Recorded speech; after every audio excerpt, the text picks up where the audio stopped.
성경 말씀 마태복음 3장 13절부터 17절까지 말씀입니다.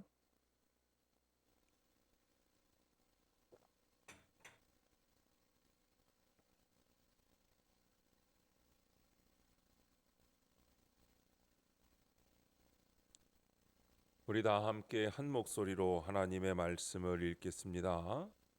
이때에 예수께서 갈릴리로부터 요단강에 이르러 요한에게 세례를 받으려 하시니 요한이 말려 이르되 내가 당신에게서 세례를 받아야 할 터인데 당신이 내게로 오시나이까.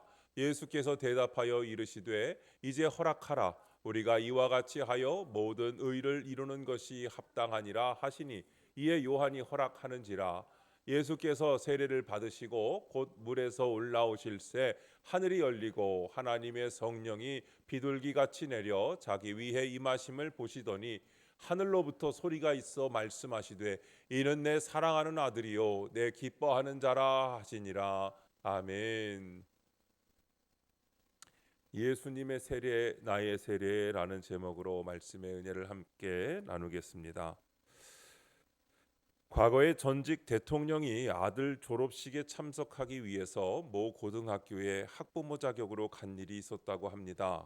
그런데 며칠 전부터 그 학교 주변에 경계가 이루어지더니 당일에는 3-4시간 전부터 경호원들이 와서 모든 시설을 다 점검하고 하다못해 꼬챙이 같은 걸로 땅까지 일일이 다 찔러가면서 수색하고 조사하더라고 합니다. 대통령의 신병이 이렇게 중요하고 귀하기 때문에 사전에 철저하게 준비하고 아마 확인하며 경호를 신경 쓴 것 같습니다. 그런데 우리가 예수님 오시기 600년 전에 하나님께서는 선지자 이사야를 통하여 인류를 위한 구원자, 위대한 왕, 평강의 왕, 의의 왕을 보내주실 것을 약속하셨습니다. 세상 모든 사람들에게 자유와 평강과 기쁨과 구원을 베푸실 위대한 구원자가 오신다는 것입니다. 그리고 위대한 왕이 오시기 전에 왕이 오심을 준비하고 왕의 길을 예비할 선발대가 오실 것도 약속하셨습니다. 마치 경호대가 먼저 와서 준비하는 것처럼 그렇게 와서 준비하는 자들이 있었다는 것이죠.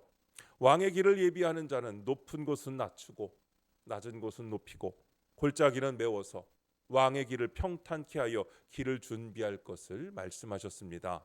그리고 하나님의 약속대로 왕의 길을 예비하는 자, 준비하는 자가 나타났습니다. 말라기 선지자 이후 400년 만에 광야에 한 선지자가 등장하였습니다. 그는 낙타 털옷을 입고 있었다고 했고요. 광야에서 메뚜기와 꿀이 그의 양식이 되었다고 말씀하고 있습니다. 그는 사람을 향하여 외쳤고 요단강에서 세례를 베풀었습니다. 이렇게 얘기합니다. 회개하라. 천국이 가까웠느니라. 회개에 합당한 열매를 맺으라. 도끼가 이미 나무 뿌리에 놓여져 있으니 열매 맺지 않는 나무마다 찍어 불에 던지우리라. 나는 너희들에게 물로 세례를 주지만 내 뒤에 오시는 분은 위대하신 분으로 나는 그분의 신발끈을 풀기에도 감당치 못하겠노라. 그분은 너희들에게 불과 성령으로 세례를 주실 것이라 하고 선포합니다. 이렇게 광야에서 외친 세례 요한은 위대한 임금이신 주님의 길을 예비하는 자였습니다. 그분의 모습은 초라했습니다. 그러나 그의 외치는 소리에는 힘과 권세가 있었습니다. 많은 사람들이 요단강으로 와서 이 세례 요한의 외침을 들었고 그에게 세례를 받았습니다. 예수님께서 세례를 받으시던 장면을 여러분 기억하면서 한번 연상해 보시기를 바랍니다. 예수님께서 이제 요단강에 오셨습니다. 요한은 성령의 감동으로 외칩니다. 보라, 세상 죄를 지고 가는 하나님의 어린 양이로다 했습니다. 이렇게 하여 온 인류를 구원하실 위대한 임금이신 예수님과 그분의 길을 닫고 평탄케 하는 세례 요한의 만남이 이루어졌습니다. 그런데 왕으로 오신 예수님께서 왕의 길을 준비하는 요한에게 세례를 받으려고 하십니다. 여러분, 왕에게 신하가 세례를 받는 것이 옳은 것이지 왕이 신하에게 세례를 받는 것은 뭔가 좀 이상하지 않겠습니까? 그러나 왕이신 예수님께서 세례를 받으시려고 합니다. 그러니 요한이 얼마나 당황스럽고 놀랐겠습니까?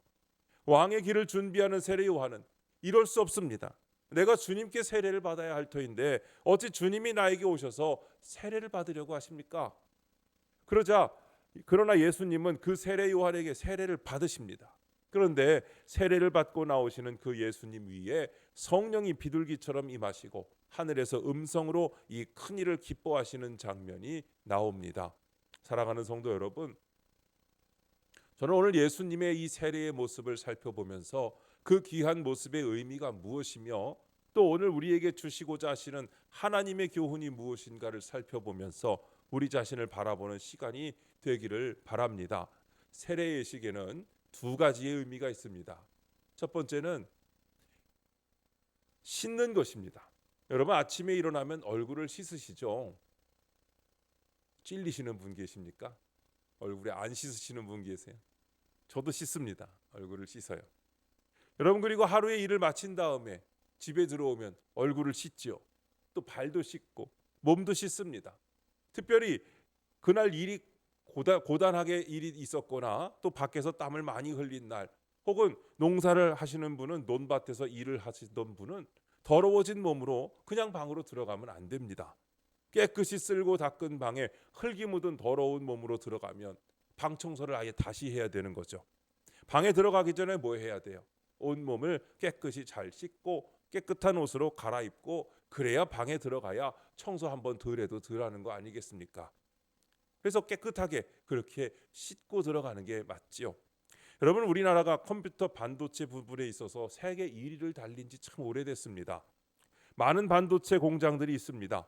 그 공장에 들어가려면 입구에서 강한 바람이 불어서 온몸의 먼지를 싹 털어냅니다. 그리고 먼지가 나지 않는 옷으로 갈아입고 들어가야 돼요. 눈에 보이지 않는 조그마한 먼지라도 반도체에 만약에 들어가면 불량품이 된다고 합니다. 그런데 언젠가 대만에 지진이 난 적이 있습니다. 우리나라 반도체와 쌍벽을 이루는 반도체 회사가 대만에 있거든요. 그런데 지진으로 많은 것들이 부서지고 깨질 때 특히 반도체 공장들이 타격을 입었다고 합니다. 지진으로 반도체를 만드는 기계 안에 조그마한 먼지들이 생겨난 겁니다. 이 먼지로 인해서 반도체 칩을 생산할 수 없게 되었는데 이거 복구하는데 2년이나 걸렸다고 합니다. 여러분 이렇게 먼지가 들어가면 안 되는 그런 깨끗한 방이 있고 그 먼지가 없어야 제품을 만들 수 있는 그런 제품이 있습니다. 그런데 여러분 우리가 살고 있는 세상에서도 이렇게 더러워진 몸으로 방에 들어갈 수가 없고 반도체 공장에도 조그만 먼지 하나 가지고도 들어갈 수가 없는데 하물며 전능하신 하나님이 살아계신 하나님의 영광 가득한 천국에 죄로 더러워지고 허물로도 얼룩진 몸과 마음을 가지고 어떻게 들어갈 수 있겠습니까? 우리의 몸뿐 아니라 마음속 은밀한 곳까지 감찰하시는 하나님 앞에서는 어떤 죄라도 아주 작은 어물이라도 다 드러나게 되어 있습니다. 의로우신 하나님 앞에서 어떤 사람도 나는 의인이요 나는 깨끗한 사람이라고 할 수가 없는 것입니다. 그래서 로마서 3장 10절부터 12절 말씀에 이렇게 말씀합니다. 다 같이 읽겠습니다. 시작.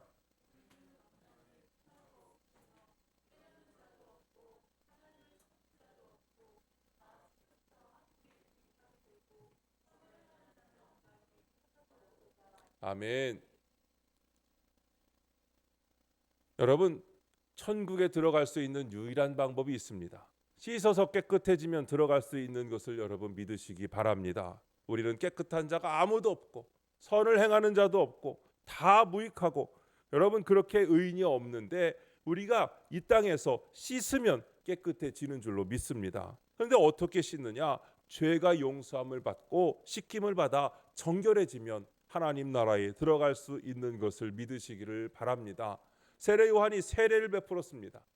세례를 통하여 물로 깨끗이 씻김을 받는 것입니다. 그러나 마음과 영혼 깊은 곳에 있는 죄는 물로 씻어지지를 않습니다. 그래서 예수님께서 불과 성령으로 세례를 주시는 것입니다. 우리의 마음과 영혼 깊은 곳에 있는 더럽고 은밀한 죄까지도 우리 예수님께서는 불과 성령으로 씻어주시는 줄로 믿습니다. 깨끗게 하시고 의롭게 하시는 줄로 믿습니다. 그래서 우리는 불과 성령으로 깨끗이 씻음을 받고 의롭게 되어 하나님 나라에 당당하게 들어가게 된 줄로 믿습니다. 예수님을 나의 구주로 믿고 고백하는 모든 분들은 다 씻음을 받고 정결하게 되어 하나님의 자녀가 되는 권세를 얻었고 천국의 상속자가 되었음을 믿으시기를 축원합니다. 두 번째로 옛사람이 죽고 새 사람으로 태어나는 것이 바로 세례입니다. 물속에 깊이 잠기면서 나의 옛사람은 죽는 겁니다. 죄에 붙잡혀 살던 나를 거기다 장사 지내는 겁니다. 더럽고 추한 옛 생활을 죽이는 것입니다. 죄를 따라하던 나쁜 풍속을 죽이는 것이 바로 세례입니다. 그리고 깊은 물속에서 다시 나올 때에는 새로운 사람으로 다시 태어나는 것이죠. 하나님의 자녀로 태어나는 줄로 믿습니다. 하나님이 기뻐하시는 일을 하는 하나님의 자녀로 태어나는 겁니다. 하나님의 의를 구하며 하나님의 영광을 위하여 사는 천국의 시민으로 다시 태어나는 것입니다. 여러분, 이런 찬송이 있잖아요. 나의 죄 주님의 새 생명 얻은 몸, 옛 것은 지나고 새 사람이로다. 여러분, 이렇게 주님의 보혈로 씻음 받으면 새 생명 얻고 옛 것은 지나가고 새 사람 된 줄로 믿습니다. 새 사람 되어 주님께 나아가는 것입니다. 세례를 받음으로 옛 사람을 죽이고 새로운 사람으로 다시 태어나는 것을 여러분 믿으시기를 바랍니다.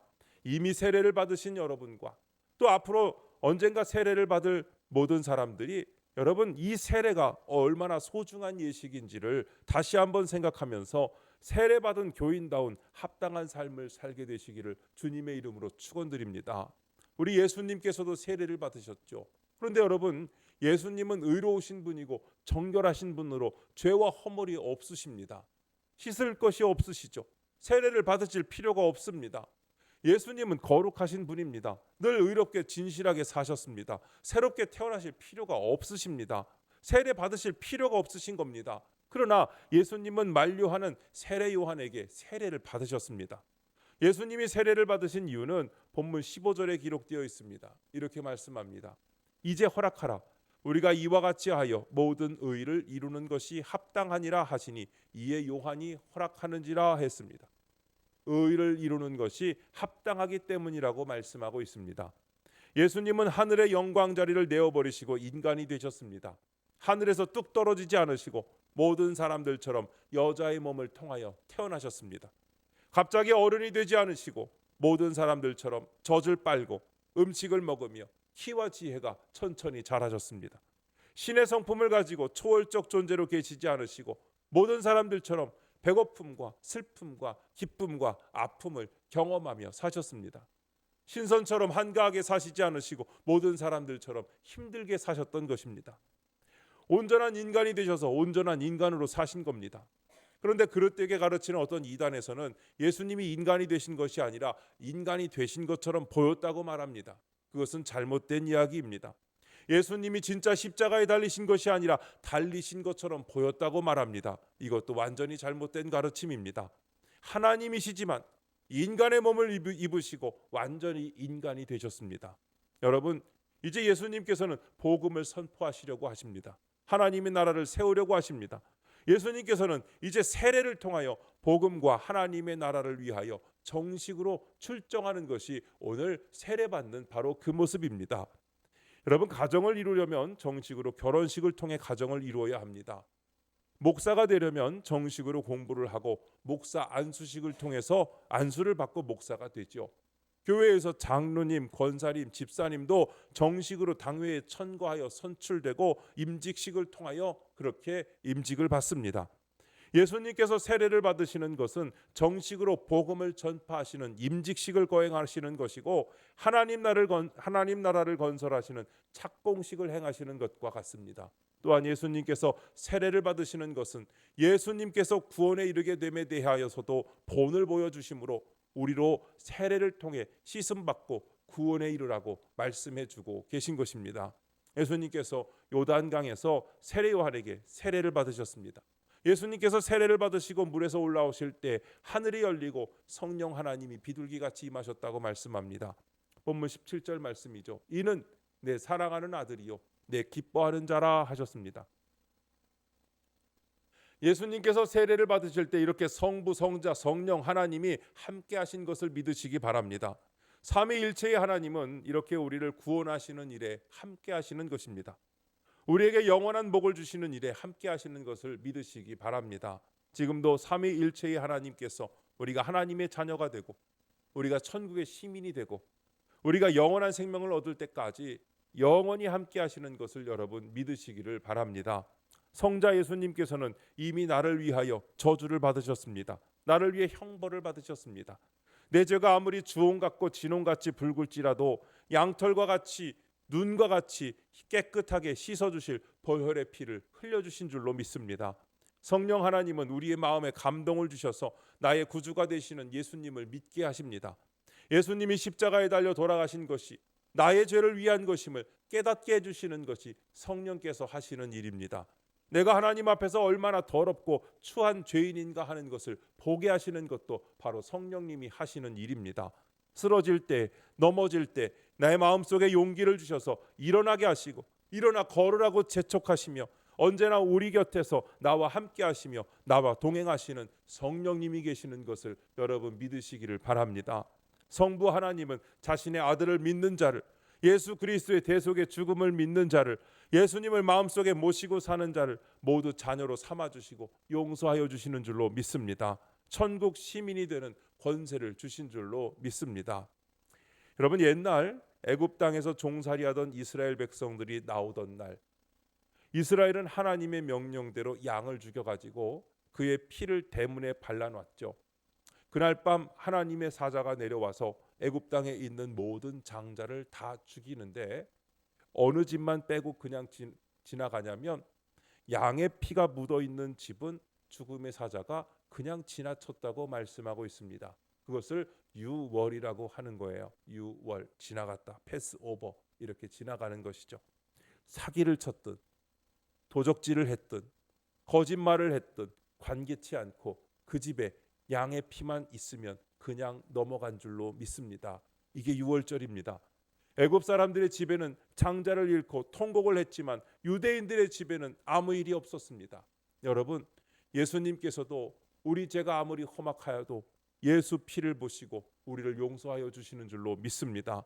예수 피를 믿는 자는 멸망하지 않고 주님께 용서함 받아 하나님의 자녀가 되는 것을 여러분 믿으시기를 바랍니다.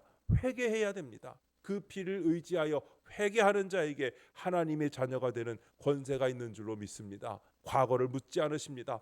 회개하고 돌아오는 자, 예수님을 구주로 영접하는 자는 다 용납하여 주시는 줄로 믿습니다. 성경을 보면 간음하던 여인도 하나님의 딸이 되고 남의 것을 토색하던 세리도 예수님의 제자가 되고 남에게 해를 끼치며 살던 강도까지도 하나님의 자녀가 된 것을 볼 수가 있습니다. 삼위일체 하나님의 은혜와 사랑과 감동하심이 우리 가운데 언제나 함께하기를 간절히 축원합니다.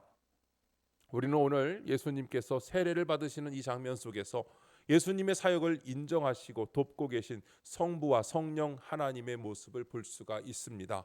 성부 하나님께서 인정하시는 것입니다. 성령 하나님께서 박수를 보내시는 것입니다. 바로 우리의 신앙생활이 이렇게 되어야 할 줄로 믿습니다. 예수님을 믿지만 하나님께서 인간의 몸을 입고 오셨다고 고백하지 못하면 인정을 받지 못합니다. 자기 나름대로는 열심히 믿는다고 하지만 마지막 때에 주여 주여 외치는 자들을 향해서 불법을 행하는 자들아 내게서 떠나가라, 나는 너희를 도무지 알지 못한다 하는 말씀을 들을 수도 있습니다. 여러분, 자기 나름대로 열심히 봉사하고 충성하고 주님의 이름으로 능력을 행했는데 주님 앞에 인정을 못 받을 수도 있습니다. 여러분, 나의 신앙생활이, 나의 섬김과 봉사가 성부, 성자, 성령 하나님께서 인정하시는 봉사인가를 잘 살펴보시고 하나님께 인정을 받으며 예수 그리스도의 보혈을 의지하여 날마다 회개하며 주님 뜻대로 살아가는 저와 여러분 되실 때에 주님께 영광 돌리는 귀한 신앙생활 되시기를 주님의 이름으로 축원드립니다. 기도하시겠습니다. 우리 기도할 때 화면에 나와 있는 기도 제목 두 가지를 올려놨습니다. 나의 옛사람이 죽고 새로운 사람으로 다시 태어났으니 이제 하나님의 자녀로서 하나님의 의와 영광을 위해 살아가게 하소서. 예수님의 피로 구원받은 성도들이 주님이 기뻐하시는 인생이 되고 주님께 인정받는 신앙생활이 되는 2025년이 되게 하소서. 주여 한번 부르시고 말씀 기억하시며 잠시 동안 통성으로 기도합니다. 주여 하나님 아버지 감사합니다. 오늘 말씀을 통하여 예수님의 세례의 모습을 통하여 함께 은혜를 나누었습니다. 주님, 죄로 더러워지고 허물로 얼룩진 몸을 씻어주시고 정결하게 하사 거룩하신 하나님 앞으로 나아가게 하신 것을 감사드립니다. 불과 성령으로 세례를 주셔서 우리의 마음과 영혼 깊은 곳에 있는 더럽고 은밀한 죄까지도 씻어주시는 것을 믿습니다. 예수님을 나의 구주로 믿고 고백하는 모든 사람은 다 씻음을 받고 정결하게 되어 하나님의 자녀가 되는 권세를 얻었고 천국의 상속자가 되었음을 믿습니다. 물속에서 나의 옛사람이 죽고 새로운 사람으로 다시 태어났으니 이제 하나님의 자녀로서 하나님의 의와 영광을 위하여 살아가게 하여 주시옵소서. 주님, 신앙생활을 하다가 쓰러질 때에 우리의 마음속에 용기를 주셔서 일어나게 하시고 걸어가게 하시며 힘을 주시고 동행하시는 것을 믿사오니 성령님을 의지하여 날마다 일어나 걸어가는 주님의 자녀들 되게 하여 주시옵소서. 6월절 어린 양의 피로 구원받은 가정처럼 예수님의 피로 구원받은 성도들이 주님이 기뻐하시는 인생이 되게 하시고 주님께 인정받는 신앙생활이 되는 2025년이 되게 하여 주시옵소서. 이 시간 주님 앞에 합심하여 기도하오니 주님께서 함께하여 주시옵시고 주님의 의를 이루어 주시옵소서. 함께하심을 믿습니다. 붙들어 주심을 믿습니다. 인도하심을 믿습니다. 동행하여 주시옵소서.